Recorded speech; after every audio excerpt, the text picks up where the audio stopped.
Live from Lagos, Nigeria, this is News Central. I'm Felicity Ezewike. The top stories tonight. United States delivers critical military supplies to Nigeria as part of ongoing counter-terrorism efforts. President Tinubu reaffirms commitment to green and inclusive transition. U.S. President Donald Trump threatens new 25% tariff on any country doing business with Iran. And in business, Nigeria and United Arab Emirates signed historic trade deal, slashing tariffs on more than 7,000 products. And in sports, we're down to the final four. The continent prepares for two high-stakes encounters as we get set for the semi-finals of the Africa Cup of Nations.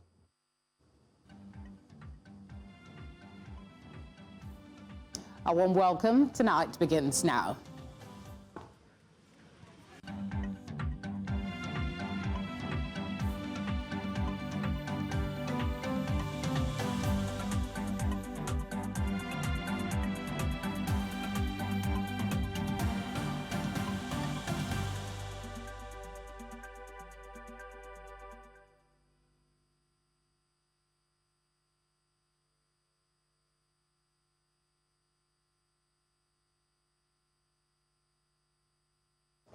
We begin tonight with the U.S. announcement on its delivery of critical military supplies to Nigeria following Christmas Day strikes targeting militants in the Northwest.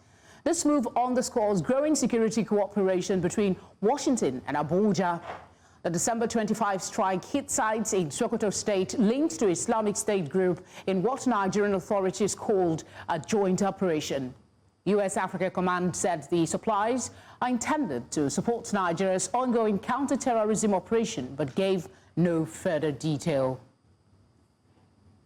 The delivery comes as Nigeria's national security advisor signed a $750,000 per month contract with a U.S. firm to lobby the Trump administration.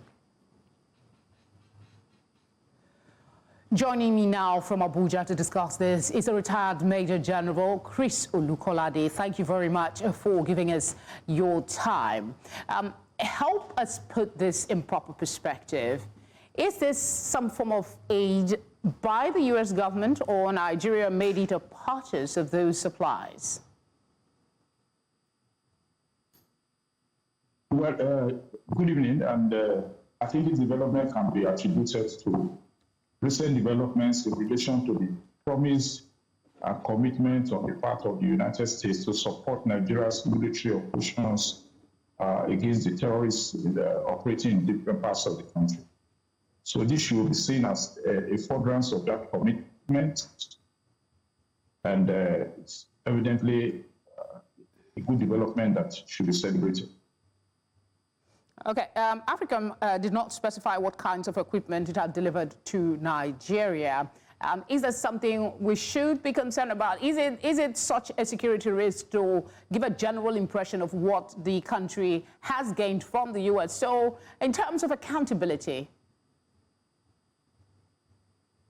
Well, for strategic reasons and even security reasons ordinarily, it is not proper at this time to disclose the details of those equipment that have been delivered in support of the mission. It is good enough that we know that, tangible efforts are on to give bites to the operation.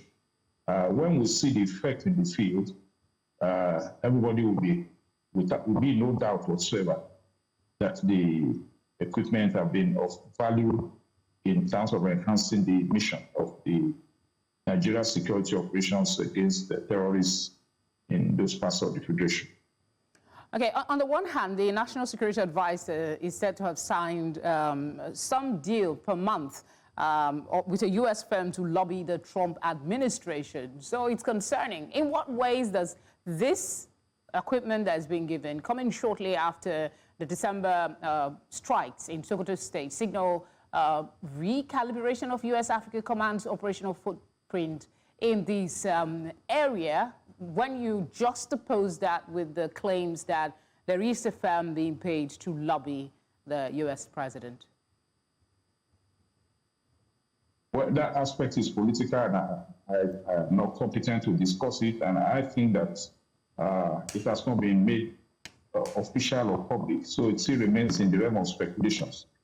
What is of interest at the moment is the fact that the commitment to collaborate with Nigeria in terms of enhancing this mission is being given full bite, and the delivery is tangible enough for us to know that a lot is going on as a follow-up to the earlier interactions between the Nigerian government delegation. You know that delegation included the Chief of Defense Staff. And so clearly it must have given the kind of the dimension of support required. And if we are seeing tangible actions now, it should be enough for us to know that this relationship is definitely yielding some required results. Okay, as a security analyst, beside the gift now, I'm putting that in quote because we don't know for a fact if it was a purchase or it was a gift of equipment to Nigeria, what specific areas do you think the Nigerian and the U.S. Collaboration should be more focused on in this fight against insecurity? Yeah, particularly in the area of intelligence, and now for more indications, the kind of equipment that can close gaps, equipment gaps that was disturbing the operation initially. If we continue in this line, there will be definite results. But we think that more of intelligence and technological support in form of intelligence gathering, both in the field and less risk to the troops on ground, and with this kind of dimension. And I think that the Nigerian nation will be able to infuse more boots on ground this moment to kind of enhance what has been achieved or will be achieved in a few days from now by reason of this new equipment. We believe that the gaps that it will be closing make a very, very important input into, terminating the menace of the terrorists in different parts where they operate. With more intelligence, it should give full bite to this support. Talking about more collaboration between the U.S. and Nigeria, President Trump had earlier warned the U.S. will revisit Nigeria with military action if terrorism is not kept in check. And now we have this military supply delivery to the country. Would you say this indicates a shift in his approach? No more threats, but more of collaboration. And to that end, do you think diplomacy is actually working? Definitely. Diplomacy is this is the outcome of diplomacy, that they even believe that whatever requires support is required to terminate the menace of terrorism is what they are willing to support, not just the idea of carrying out a direct strike in the country. It means they also endorse the capacity of the nation and the seriousness of the nation to tackle this menace. And for more indications, the partnership, the collaboration is meaningful. And I think it gives a mutual recognition of the capacity of both parties. Definitely, it's not as if the nation was not working, but there were some gaps, which with this relationship, those gaps are being closed, and the common interests deal with terrorism across the board. And I think that interest is working. All right, Major General Chris Olukolade, always a pleasure to have you on the news. Thank you for obliging us. Staying on bilateral relations, Nigeria has taken another major step towards boosting trade, investment, and climate financing. This follows the announcement by President Bola Tinubu of a new investment partnership with the United Arab Emirates at the 2026 Abu Dhabi Sustainability Week. News Central State House correspondent Bettina Uweli has details. In attendance, world leaders, policy experts, and international development partners. President Bola Tinubu, while commending the organizers of the event, says that Nigeria will co-host the Global Investment Forum, Investopia, with the United Arab Emirates in Lagos come February 2026. He made this known while presenting his speech at the 2026 Abu Dhabi Sustainability Week, where Nigeria and the UAE also signed a Comprehensive Economic Partnership Agreement, CEPA. As we open this new chapter, Nigeria will proudly co-host Investopia in February in Lagos with the United Arab Emirates. In the spirit of partnership, it is with great pleasure that I announce that Nigeria and the United Arab Emirates have successfully concluded negotiations on a comprehensive economic partnership agreement. According to the Minister of Industry, Trade and Investment, Jumoke Oduwole, the agreement grants Nigerian exporters duty-free access to thousands of products in the UAE, boosts investor confidence, and positions Nigeria as a gateway to Africa's 1.4 billion person market under the ACFTA. Nigerian exporters will have over 7,000 product lines, from agricultural products to pharmaceuticals, that will enter the UAE market duty-free.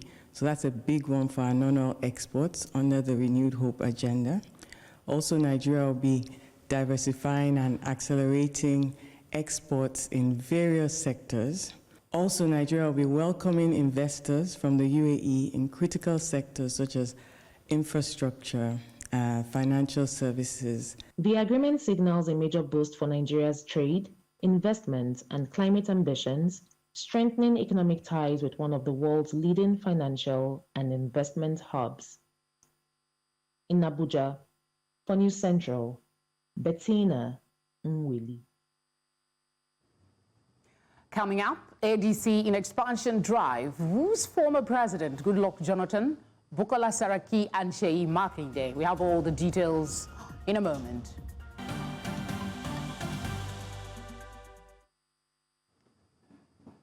You're watching tonight on News Central. A reminder of our top stories. United States delivers critical military supplies to Nigeria as part of ongoing counter-terrorism efforts. President Tinubu reaffirms commitments to green and inclusive transition.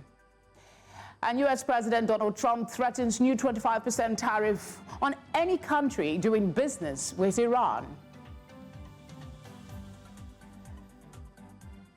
The African Democratic Congress, ADC, has stepped up efforts to expand its political base ahead of the 2027 general elections, calling on former President Goodluck Jonathan, former Senate President Bukola Saraki, and other prominent political figures to join the party. The appeal followed inauguration of the party's Northeast Zonal Congress Committee, which the ADC said marked a renewed push to strengthen its internal structures, promote internal democracy, and reposition the party for national leadership. ADC Factional National Chairman Nafiu Gombe disclosed this in a communique issued on Tuesday after the inauguration ceremony held in Gombe State on January the 11th. To education matters, the former Vice President of Nigeria, Atiku Abubakar, has accused the administration of President Bola Tinubu of abandoning Nigerian students studying overseas under the bilateral education agreement. He warned that the alleged breach has left about 1,600 young Nigerians stranded abroad and stripped of support. In a statement on Sunday, Atiku said the scholarship scheme was quietly discontinued under the Tinubu administration without notice to parents or wards and without consideration for students already midway through their studies overseas. According to him, the decision has left beneficiary students abroad without stipends, with outstanding allowances now running into thousands of dollars per student. He explained that the scholarship, which began in 1993 and was revitalized in 1999, was designed to allow Nigerian students pursue undergraduate and postgraduate education through agreements between Nigeria and partner countries, describing it as a diplomatic bridge now left broken. Is it really broken? Let's get some perspective from an education consultant, Dr. Peter Ogudoro. Thank you very much for joining us to share some insight to this conversation. What do you know about the Bilateral Education Agreement Scholarship Scheme?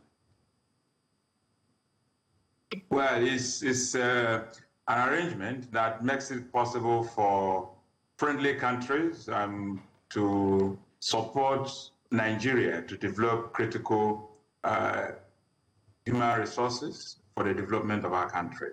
And under that arrangement, the host countries will pick up the bills for tuition and as well as accommodation.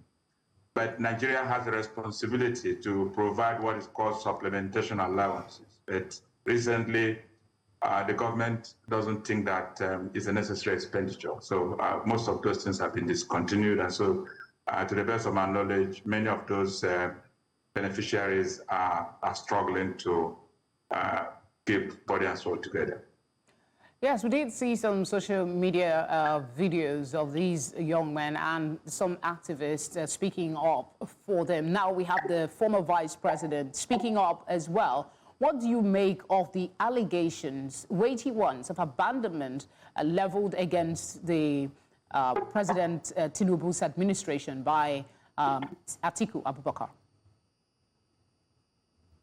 Well, this type of behavior is not peculiar to this current administration. Nigeria has, over the years, under different administrations, been very irresponsible when it comes to taking good care of young people who are studying abroad with the view to acquiring skills which they can use to make very serious contribution to the development of our country. So what we are seeing began long even before now. But it's just unfortunate that at this point in time, it looks like this particular administration feels very strongly that it is not a priority for them. Speak specifically to his reaction to the Minister of Education advising those who are fed up with the system to indicate and they will be brought back home. He says he is very displeased with it, but are there deeper implications to such comments? Yeah, definitely. I think it's important that we train our political leaders on how to communicate to young people who are sincerely interested in acquiring skills which they can use to make things happen positively for our country. Sometimes people in public offices don't speak right. And I may not blame them. I think the people who give them those jobs have a responsibility to educate them on how to speak when critical national matters are being discussed. So you don't talk to young people like that. If you want them to sustain their patriotic zeal, then you have to continue to make them believe that Nigeria is a country that cares. And so, they didn't force you to send them abroad under this arrangement. You send them abroad. I believe, and they, under such an arrangement, have believed that this is a country that will continue to cater for them until they are done with their studies. So, for young people, they don't know the difference between Tinubu's administration and Buhari's administration. They just know the Nigerian government sent them there. So, you don't make young people begin to see government in terms of Buhari or Goodluck Jonathan or Tinubu. That's not a very good way to treat young people. So, I sympathize with people who feel strongly that speaking the way some of our political leaders speak is certainly not the way to go. From your years of experience and from seeing what's playing out, what is your overall assessment of the government's response to these allegations and the longevity of the program? Will it be discontinued totally? Because at some point we understand there was a pause and then a recalibration. But now with this controversy, what are the chances that this program will continue? Well, the current students who are supposed to be benefiting from this arrangement are likely to get a lifeline to enable them finish the current programs they are running in those various countries. But the body language of this current federal government does not suggest that they are interested in pursuing this kind of agenda, because I think that they have in their own wisdom, discovered that they have a better way of producing the manpower we need for national development. But whether that position is right or wrong is a different conversation we can have. I generally do not agree that our universities, local universities, have developed the capacity to be able to provide the kind of skills that these young people have gone abroad to look for. And so we should be very careful until we're able to develop local capacity through our universities to be able to produce the manpower that we went abroad to, to train.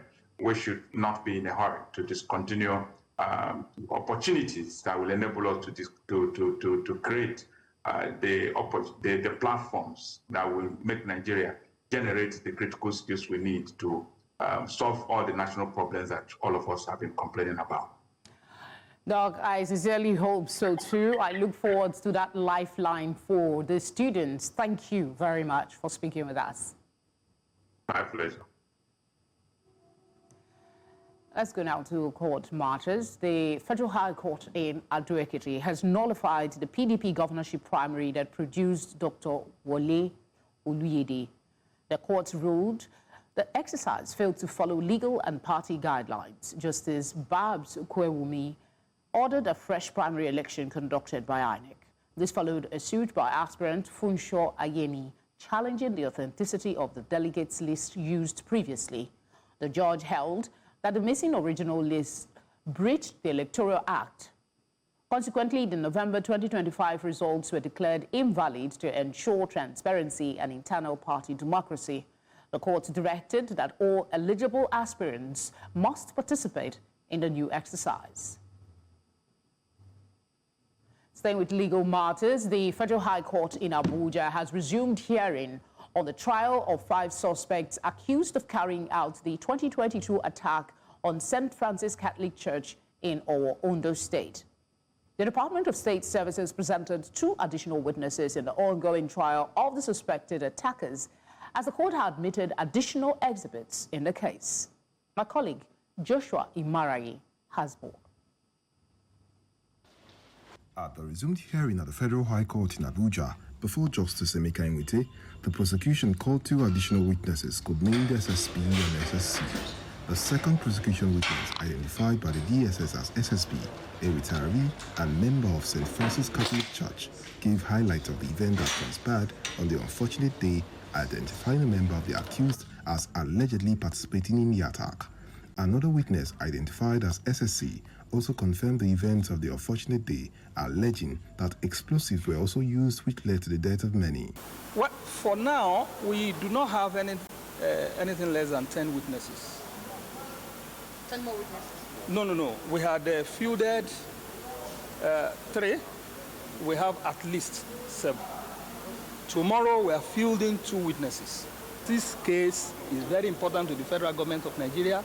You recall that when it happened, the entire security agency swung into action. And eventually, through strenuous and very thorough and forensic investigation, the DSS burst the bubble of the syndicate. During cross-examination, both witnesses informed the court of the number of dead and wounded, which was widely carried by the dailies and obituary announcement. Nothing linking my clients. After hearing the testimonies of the witnesses, Justice Emeka Nwite adjourned the matter to January 14, 2026 for the continuation of trial. In Abuja, for News Central, I am Joshua Imarayi. More stories coming up after the break.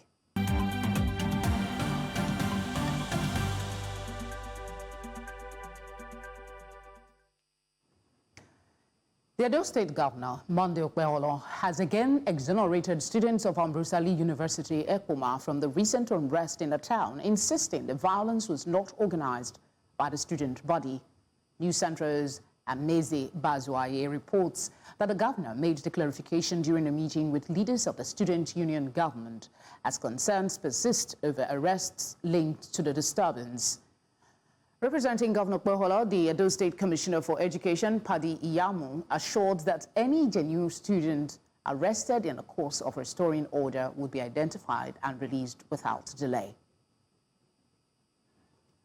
By the number, around 6 o'clock, At the afternoon, around 11, now so person shout come my house. So they say they don't carry them for house inside house. So they don't carry them. My man can't fly. I can't say na kidnapper be waiting. He said they don't know who can carry them. Later now I can't hear say they say na police. I can't find waiting. I want to reach. I don't feel reach. Now therefore yesterday my my daughter can't go Bini. He can't go meet her. Yesterday we did Bini. Therefore yesterday every time they can't carry the con here. Now make me come here this morning. I can't see them. The protest was not a student-oriented protest because there is no protest that will involve students in Ekpoma, and I won't be aware of it. So students were not the one that protested, that damaged a lot of activities. It was hijacked by miscreants and hoodlums. So we as Ambrose Ali University students, we are being taught both in character and in learning. So we are not being taught to be violent. When you are going for a peaceful protest, you carry your placard, you send the message across to the government, you comport yourself properly. You even write to the law enforcement agents, intimating them of your plan so that they can be, law and order. And those that want to go outside, carry out any operation outside the confines of the law, will be able to be well corrected, as it were, by these security agencies. But that didn't happen.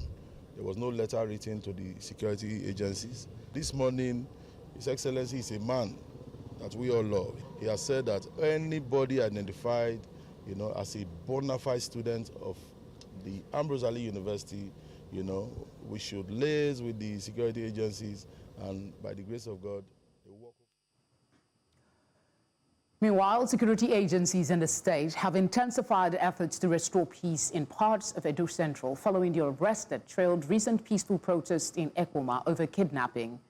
The State Commissioner of Police, Monday Agbonika, says the command has intensified security operations across Edo Central and other parts of the state. It disclosed that an informal policing initiative has been activated with the appointment of a head of community policing in the area alongside regular bush-combing exercises to flush out kidnappers and criminal elements believed to be hiding in surrounding forests. We have confessional statements that were recorded from many of them. The thorough investigation was conducted.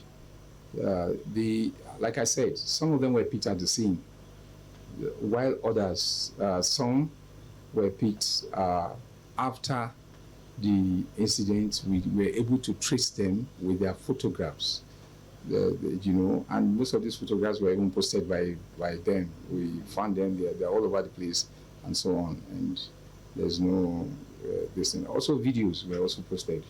Even in the Onoge's Palace, there were videos recorded, and we saw persons, and these were people we tracked. And then we, of course, while conducting investigation, we got intelligence report that led us to individuals that were arrested. We are actually doing a lot to rearrange the security of Ekpoma area generally, and also the Edo Central. So presently, we have been able to have a very firm grip of our expressways, because we realized that the problem of kidnapping in Edo North and Edo Central was in two categories: the expressways and the rural areas, whereby farmers are having challenges, and also those that have their houses in remote areas that are bordered by the bushes or the forests have some challenges. So for the challenges that we have in the rural areas, we have come up with some major strategies, and one of which is the Community Safety Partnership. And the Community Safety Partnership entails that The month of January has been tagged National Blood Donor Month to honor donors while addressing the critical need for blood and encourage eligible people to donate to ensure a stable supply for patients. This comes as residents of Lagos are equally urged to donate blood and save lives. News Center's Omolola Ololade reports. Every human being remains alive as a result of the blood running through the veins. Beyond connecting humanity, it remains an indispensable tool for everyone's survival. However, many African countries, including Nigeria, experience blood bank shortage, hence relying heavily on blood donation. Contrary to what many Nigerians think, and of course the several myths that are surrounding blood donation, a few Nigerians have deemed it fit to donate their blood to save lives and of course for their own personal benefit. If you give blood, you are saving a life. That is it to the end users. But to me, excess blood in the system, in the body, kills faster. Even when you donate, you feel lighter in your body. You have a good health system. So that was what inspired me to continue donating. Nigeria is experiencing massive shortage of blood despite its urgent need of 1.8 million pints every year, with only 30% available according to World Health Organization. In a bid to increase in blood donation in the country, the Lagos State Blood Transfusion Service, during its advocacy walk, encouraged everyone to ignore the myths and cultural beliefs surrounding blood donation, but focus on saving lives of people through their kind gesture of donating. You know, we need to appeal a lot more to the public. We need to tell them that giving blood poses no risk to you as a donor. You know, the risk is in processing the blood and for the patients. So it's also healthy to give blood. Young people that are fit, that don't have any comorbidities, in other words, don't have any reason why they can't donate blood. We do not want our blood supply to diminish, to finish, and that's why all the time we keep on asking, because every single day somebody is receiving blood. Every single day they're transporting blood from one place to the other for people, whether it's through because of accidents, whether it's through delivery, whatever. As long as somebody is losing blood or needs the blood replenished, that's exactly what we do. And that's why we're asking people, begging people that please donate blood.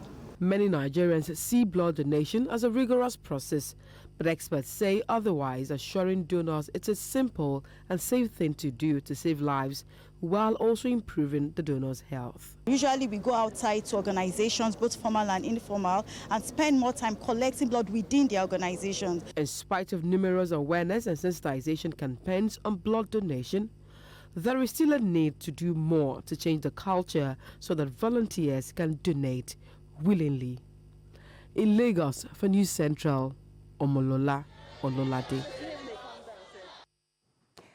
Despite previous efforts, sachet alcohol remains a common sight in Nigeria, contributing to rising cases of substance abuse and public health risks. Now the government is once again proposing a total ban, but how effective will it be this time? News Central's Igbalaniyi Omoniyi takes a closer look at the implications and enforcement concerns. If we don't stop this extension, more people will continue to be harmed. This statement led to an order by the Senate to NAFDAC to end the production of sachet alcohol by December 2025.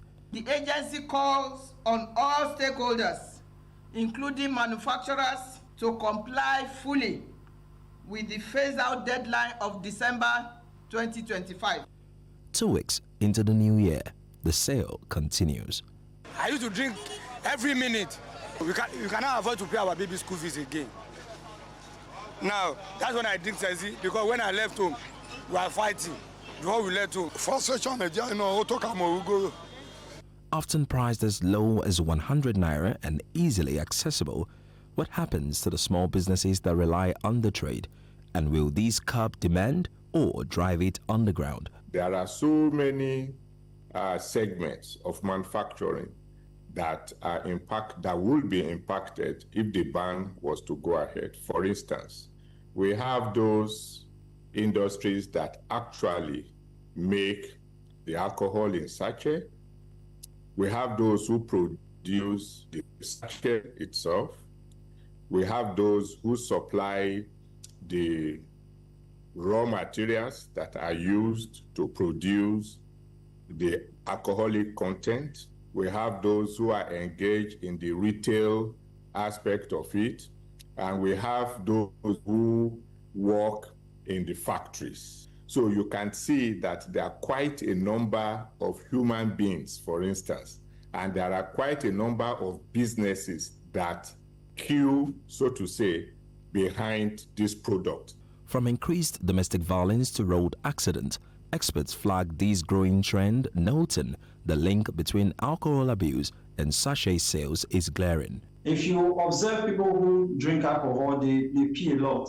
And what that means for the body is that in the course of several flush like that, frequent urination, there is wash off of necessary minerals that are essential for the body. We have agreed with members of NURTW that there won't be sales of alcohol in motor parks. However, you cannot overemphasize the fact that some people are always finding their way around the sachet drinks. Imagine a situation where the consumers are drunk and they get into accidents or whatever. Do we still have a consumer? We don't. NAFDAC's previous bans in 2018 and 2020 barely scratched the surface. Yet, once again, the government proposes a total ban. The questions remain: will enforcement be consistent this time? In Lagos, 4 News Central, Igbalani Omani.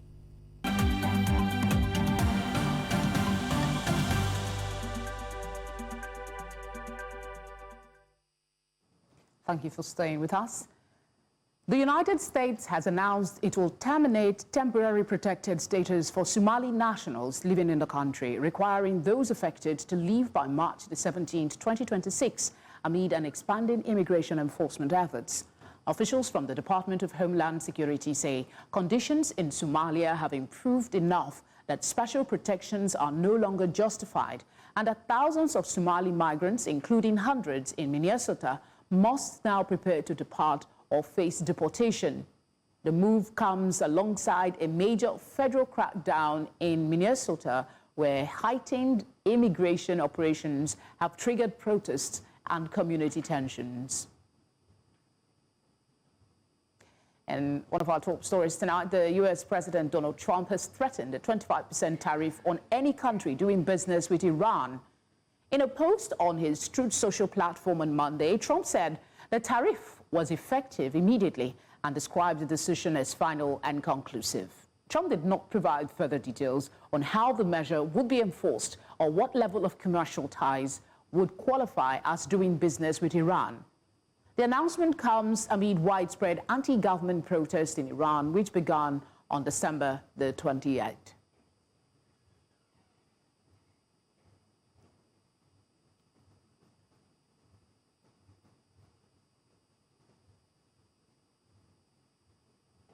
A quick break now, and when we come back, we have business, sports, and entertainment news. Just stay with us.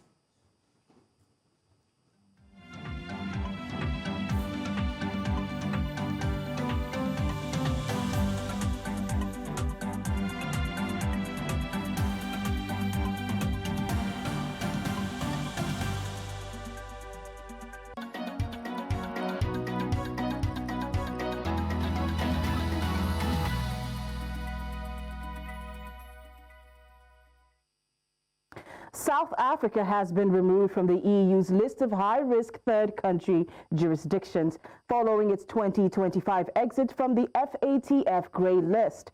The move recognizes improvements in combating money laundering and terrorism financing. EU financial institutions can now adjust risk assessments for SA transactions, easing compliance friction.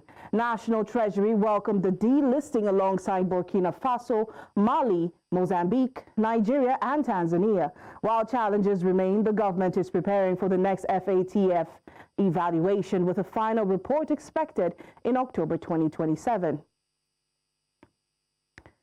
Namibia Critical Metals has filed a National Instrument 43101 pre-feasibility study for its Lofdal Heavy Rare Earths Project 2B4 in Namibia. The deposit targets dysprosium, terbium, and yttrium, key economic elements. The project is advanced through a joint venture with Japan's JOGMEC to support long-term heavy rare earth supply. The PFS, prepared by SGS Bateman under qualified person Joseph Keane, reflects detailed technical analysis. President Darren Campbell praised the report for its rigor and the contributions of global experts. Now on to the stock market report. The Nigerian equities market kept its foot firmly on the accelerator today as investors doubled down on value plays amid steadily improving sentiment. The NGX All-Share Index climbed to 1.59% to 165,837 points, pushing total market capitalization to a fresh record of 106.18 trillion naira. While trading volume eased slightly, the sharp rise in value traded tells a more interesting story, one of institutional money at work rather than short-term speculation. On the leaderboard, Deep Capital, Caraton, eTransact, PZ, and MTN all hit the upper circuit with 10% gains, reflecting strong demand across key names. On the flip side, losses were contained with Universal Insurance and Prestige Insurance posting the steepest declines. Now, banking stocks set the pace, supported by gains in consumer and oil and gas counters, underscoring the market's broad-based strength. Now, let's take a look at the numbers. Now, closing in the green was 1.33%, and that's the banking sector. Insurance, the only one to take a hit today, was 0.06%.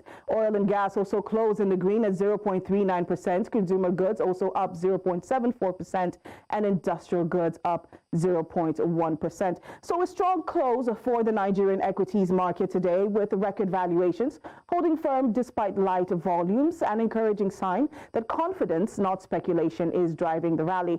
As always, we'll keep tracking the movements on the market. That's all for Business Tonight. My name is Chamon Dabeng.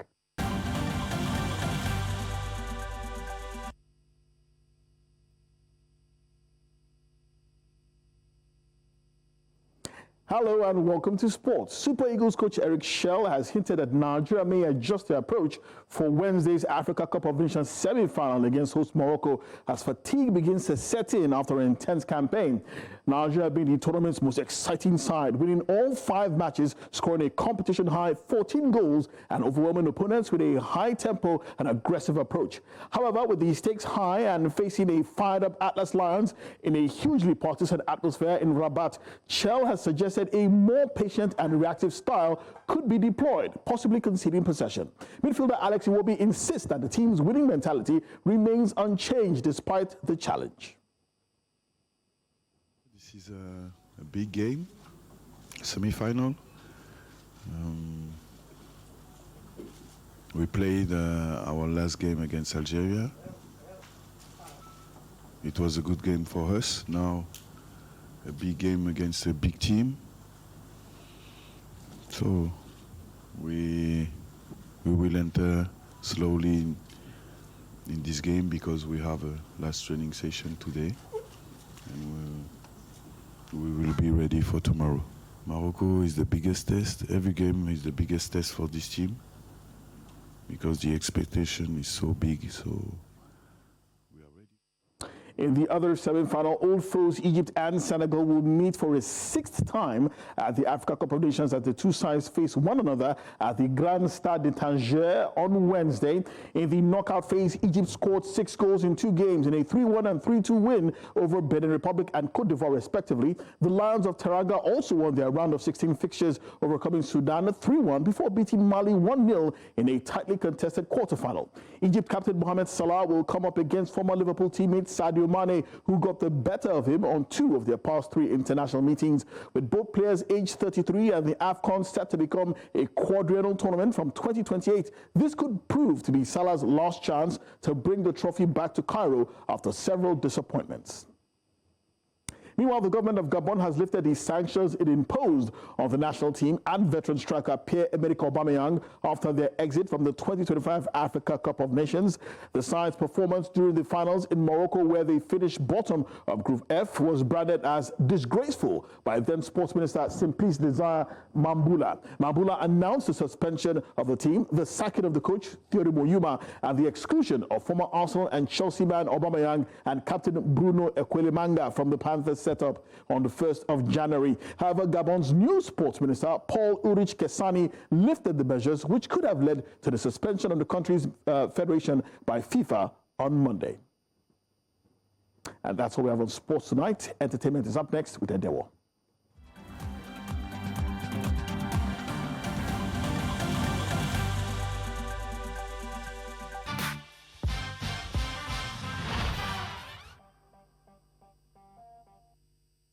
All right, now let's jump right into entertainment. As singer Habibu Kikiola, popularly known as Portable, has been arraigned at the Federal High Court in Ota, Ogun State over a 9-count charge bordering on assault, car theft, resisting arrest, and causing harm. The case stems from an alleged New Year's Day incident at his Iyano Ilogbo bar, where Portable is accused of attacking a female police officer, his estranged partner, and others.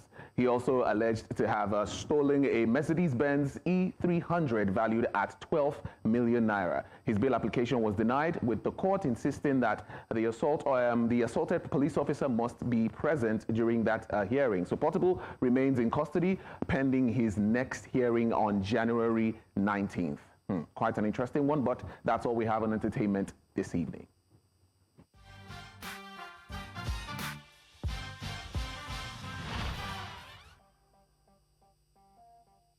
And that's it tonight. Send your eyewitness report to the number being displayed now on your screen. You can follow us on all social media platforms to do that at News Central TV.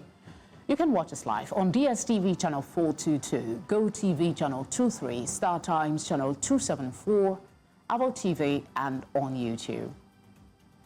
Thank you very much for your kind attention tonight. I'll see you tomorrow. Good night.